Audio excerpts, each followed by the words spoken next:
Assalamualaikum warahmatullahi wabarakatuh. Perkenalkan, nama saya Rizky dengan NIM B1B1211110. Di sini saya akan berbicara mengenai dasar-dasar filsafat. Istilah filsafat yang merupakan terjemahan dari philology dalam bahasa Inggris berasal dari bahasa Yunani philo atau logos dalam bahasa Inggris dan sophia atau wisdom dalam bahasa Inggris. Jadi secara etimologis filsafat artinya cinta atau gemar akan kebajikan. Sedangkan menurut Plato, seorang filsuf Yunani yang terkenal dan juga murid Socrates serta guru Aristoteles, mendefinisikan filsafat adalah pengetahuan yang berminat mencapai kebenaran yang asli. Sedangkan menurut Aristoteles, filsafat adalah ilmu pengetahuan yang meliputi kebenaran mengenai ilmu-ilmu metafisika. Menurut dia, ilmu filsafat itu adalah ilmu mencari kebenaran pertama, ilmu tentang segala yang ada yang menunjukkan ada yang mengadakan sebagai penggerak pertama. Secara munculnya filsafat lahir dari proses pergeseran mitos ke logos yang terdiri atas pertama, sikap keheranan. Banyak filsuf yang menyatakan bahwa rasa keheranan manusia sebagai pendorong timbulnya filsafat. Dan juga keheranan menyebabkan manusia berpikir untuk mendapatkan jawaban mengapa demikian. Dan yang kedua, kesangsian. Augustinus menyatakan bahwa kesangsian merupakan sumber utama pemikiran. Serta manusia merasa heran kemudian ragu-ragu dengan kemampuan inderanya, di mana kepastian dapat ditemukan. Untuk itulah manusia kemudian berpikir secara mendalam dan komprehensif. Yang ketiga, kesadaran akan keterbatasan. Manusia menyadari bahwa dirinya sangat kecil dan lemah, terutama jika dibandingkan dengan alam sekelilingnya. Manusia juga merasa dirinya memiliki kemampuan yang sangat terutama pada saat menghadapi penderitaan. Yang keempat, manusia memiliki rasa kagum. Manusia merupakan makhluk yang memiliki rasa kagum pada apa yang diciptakan oleh Sang Pencipta. Kekaguman tersebut kemudian mendorong manusia untuk berusaha mengetahui dan semesta ini sebenarnya apa, bagaimana asal-usulnya. Ia juga berusaha mengetahui dirinya sendiri mengenai eksistensi, hakikat, dan tujuan hidupnya. Objek material filsafat adalah segala sesuatu yang ada, yang meliputi ada dalam kenyataan, ada dalam pikiran, dan yang ada dalam kemungkinan. Material filsafat dibagi menjadi dua, yaitu material atau segala sesuatu yang ada, mungkin ada, dan non-material meliputi hal-hal yang abstrak dan psikis, atau pemikiran konseptual, spiritual, nilai-nilai, dan lain-lain. Objek formal filsafat adalah hakikat dari segala sesuatu yang ada atau sifat penelitian dengan penyelidikan yang mendalam. Ciri-ciri filsafat yaitu komprehensif atau menyeluruh, mendasar atau radikal, konseptual, koheren dan konsisten, kritis, sistematis dan metodis, dan bebas. Manfaat mempelajari filsafat. Pertama, filsafat mengajarkan kita untuk lebih mengenal diri sendiri secara totalitas. Yang kedua, filsafat mengajarkan tentang hakikat alam semesta. Filsafat juga mengajarkan tentang hakikat Tuhan. Baiklah, selanjutnya saya akan menjelaskan mengenai hubungan ilmu pengetahuan, filsafat, dan agama. Pengetahuan adalah penjelasan tentang adanya suatu hal yang diperoleh secara biasa atau sehari-hari melalui pengalaman-pengalaman dan kesadaran, informasi, dan sebagainya. Pengetahuan memiliki dua tingkatan, yaitu pengetahuan biasa dan pengetahuan ilmiah. Pengetahuan biasa tidak memandang betul sebab-sebabnya, tidak menyelidiki objek sampai habis, dan tidak bermetode serta bersistematis. Biasanya berdasarkan pada pengalaman dan indrawi. Sedangkan pengetahuan ilmiah adalah mementingkan sebab-sebabnya, menyelidiki objek selengkap-lengkapnya, bermetode dan bersistematis. Ilmu pengetahuan ilmu adalah rangkaian aktivitas manusia yang dilaksanakan dengan metode tertentu, yang akhirnya aktivitas metodis itu menghasilkan pengetahuan ilmiah. Ilmu adalah usaha pemahaman manusia mengenai kegiatan struktur pembagian hukum tentang hal ehwal yang diselidiki melalui penginderaan dan dibuktikan kebenaran melalui riset. Metode ilmu pengetahuan, yaitu yang pertama observasi, yang kedua trial and error, ketiga metode eksperimen, keempat metode statistik, kelima metode sampling, dan yang keenam metode berpikir reflektif. Selanjutnya persamaan filsafat dan ilmu pengetahuan. Persamaan filsafat dan ilmu pengetahuan, yang pertama, keduanya merupakan hasil ciptaan kegiatan pemikiran manusia, yaitu berpikir filosofis, reflektif, dan empiris ilmiah. Yang kedua, keduanya memiliki metode dan sistem. Ketiga, keduanya mencari rumusan yang sebaik-baiknya menyelidiki objek selengkap-lengkapnya sampai habis-habisan. Kelima, keduanya memberikan pengertian mengenai hubungan atau pertalian yang ada di antara kejadian-kejadian yang kita alami. Dan yang terakhir, keduanya hendak memberikan penjelasan tentang kenyataan seluruhnya timbul dari hasrat manusia akan kebenaran. Perbedaan filsafat dan ilmu pengetahuan. Filsafat merupakan induk ilmu, sedangkan ilmu adalah anak filsafat. Kedua, filsafat sinoptis atau memandang dunia dan alam semesta sebagai keseluruhan.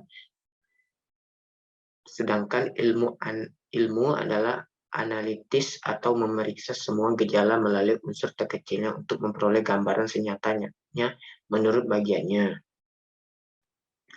Yang ketiga, filsafat bukan saja menekankan keadaan sebenarnya dari objek, melainkan juga bagaimana seharusnya objek itu, manusia, dan nilai merupakan faktor penting, sedangkan ilmu menekankan fakta-fakta untuk melukiskan objeknya, netral, dan mengabstrakkan faktor keinginan penilaian manusia. Keempat, filsafat meragukan dan memeriksa segala asumsi-asumsi, sedangkan ilmu menilai sesuatu dengan asumsi-asumsi. Dan yang terakhir, filsafat menggunakan semua penemuan ilmu pengetahuan, menguji sesuai berdasarkan pengalaman dengan memakai pemikiran, sedangkan ilmu menggunakan metode eksperimen yang terkontrol sebagai cara kerja dan sifat terpenting. Selanjutnya, hubungan filsafat dan ilmu pengetahuan. Hubungannya yaitu yang pertama, banyak ahli filsafat yang memberikan sumbangan dalam pengembangan ilmu pengetahuan. Yang kedua, filsafat dan ilmu pengetahuan keduanya menggunakan metode relative thinking dalam menghadapi fakta-fakta yang dunia baru.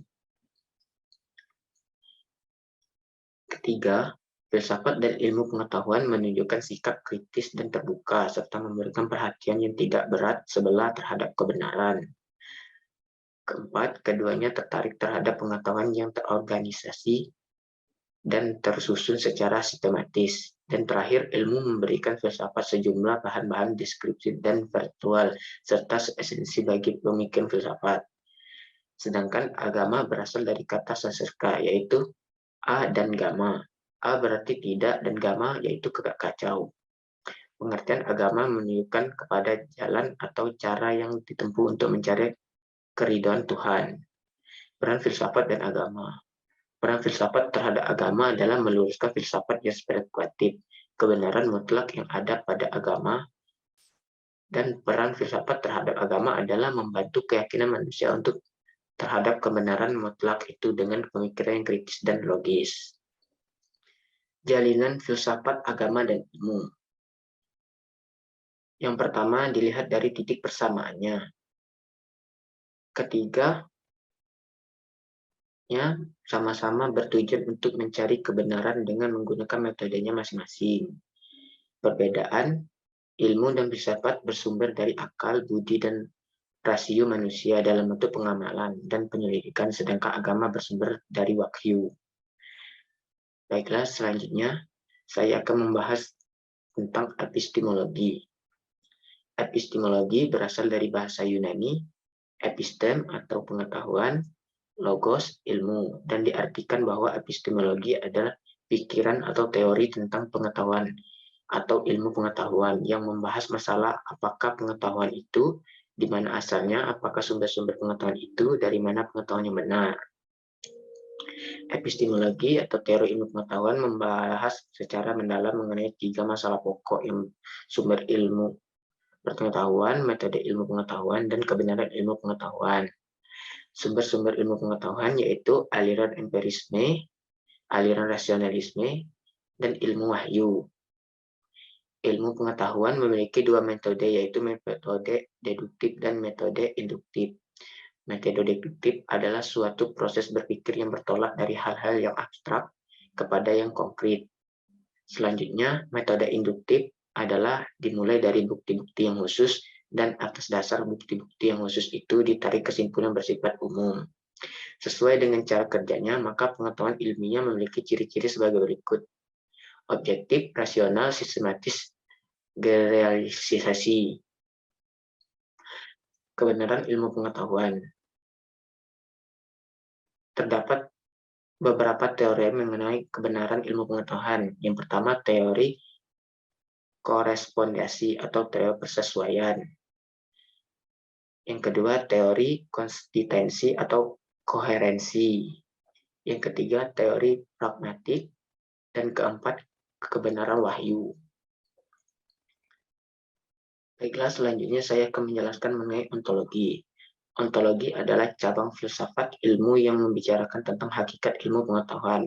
Muhajir menjelaskan bahwa ontologi itu ilmu yang mempelajari tentang the being. Yang dibahas dalam ontologi adalah hakikat realitas.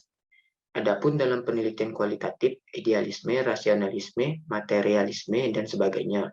Keterkaitan antara penelitian kualitatif dan kualitatif memang tidak perlu diragukan. Jadi ontologi itu adalah ilmu yang membahas seluk-beluk ilmu. Ontologi itu ilmu yang menelusuri tentang hakikat ilmu pengetahuan. Ilmu pengetahuan adalah keberadaan sesuatu fenomena kehidupan yang dapat dipertanggungjawabkan secara ilmiah. Filsafat ilmu yang mengikuti pemikiran ontologi jelas mempelajari hakikat ilmu. Ontologi merupakan salah satu di antara lapangan penyelidikan kefilsafatan yang paling kuno. Awal pemikiran Yunani telah menunjukkan munculnya penggunaan di bidang ontologi. Dalam ontologi, orang menghadapi persoalan bagaimana kita menerangkan hakikat dari segala yang ada ini.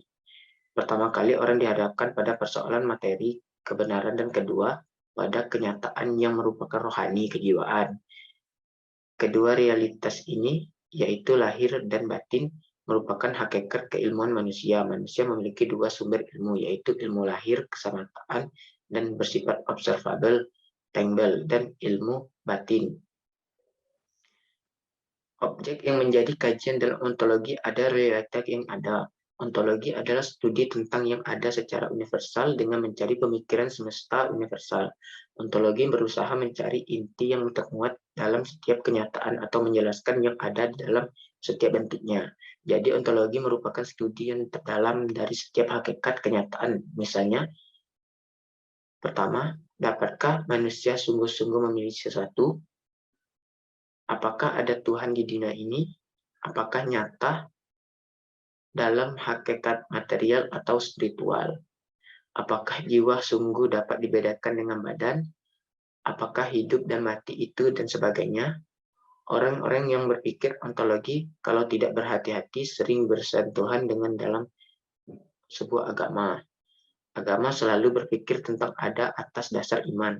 Ontologi hendak meletakkan dasar keilmuan. Misalnya, ketika orang membenarkan hasil renungannya tentang Tuhan dan tidur. Berarti Tuhan itu mengenal lelah. Jika hal itu benar, berarti Tuhan itu apa bedanya dengan manusia? Jika manusia tidak memperoleh jawaban yang memuaskan, muncul lagi pertanyaan, bagaimana wujud hakiki dari Tuhan? Bagaimana hubungan antara Tuhan dengan daya tangkap manusia? Yang membuat pengetahuan, dari mana sumbernya? Banyak pertanyaan tentang hakikat kesemestaan. Semakin kritis seorang berpikir tentang ada, maka dunia ini seolah-olah semakin rumit dan semakin menarik untuk dikaji. Jika demikian, cukup jelas ontologi adalah cabang ilmu yang mencoba mencermati hakikat keilmuan dan membahas ilmu dari dasar keilmuan itu ada. Bentuk ilmu, wajah ilmu, dan bandingan-bandingan ilmu dengan yang lain. akan menuntun manusia berpikir ontologis. Sekian dari saya akhiri. Wassalamualaikum warahmatullahi wabarakatuh.